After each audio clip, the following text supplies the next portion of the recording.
He was a bootlegger, a gangster, a celebrity, and a killer. In the heart of the Roaring Twenties, one man built an empire on illegal liquor, violence, and sheer audacity. His name was Al Capone, and his story is a dark reflection of the American dream.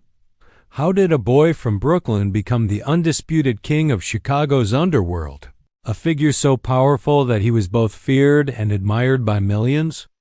Alphonse Capone arrived in Chicago in 1920 just as Prohibition was taking effect.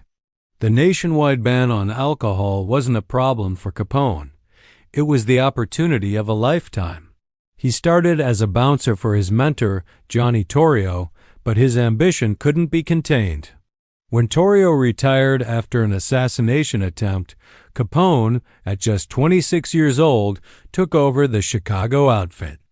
His vision was simple: control the city's illegal alcohol supply from brewing and importing to distribution and sales. Capone's operation was a masterclass in criminal organization. He established a network of speakeasies, breweries, and distilleries, all protected by a web of bribery that reached the highest levels of City Hall and the police department. His enterprise was generating an estimated $100 million a year, that's over $1.5 billion in today's money. Capone ran his empire like a modern CEO, managing logistics, payroll, and public relations. But make no mistake, this business was built on a foundation of terror. Violence was his ultimate tool for control. Surprisingly, many Chicagoans saw Capone not as a villain, but as a folk hero. He was dapper, charismatic, and always ready with a quote for the press.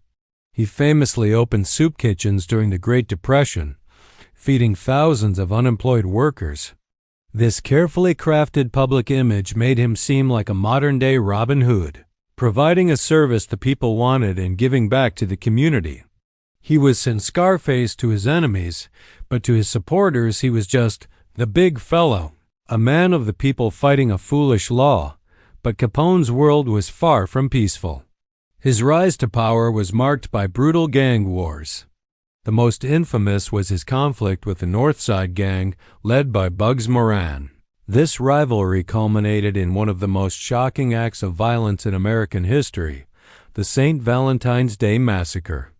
On February 14, 1929, Capone's men, disguised as police officers, executed 7 of Moran's associates in a garage. The public was horrified. The massacre shattered Capone's folk hero image and turned him into public enemy number 1. The massacre was the beginning of the end. The federal government, embarrassed by Capone's impunity, was determined to bring him down. But it wasn't the murders or the bootlegging that finally caught up with him. It was his taxes. Federal agent Elliot Ness and his team, the Untouchables, relentlessly pursued Capone's financial trail.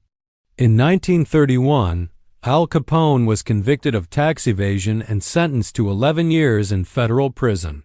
He would serve most of his time at the newly opened Alcatraz, where his power and influence finally crumbled.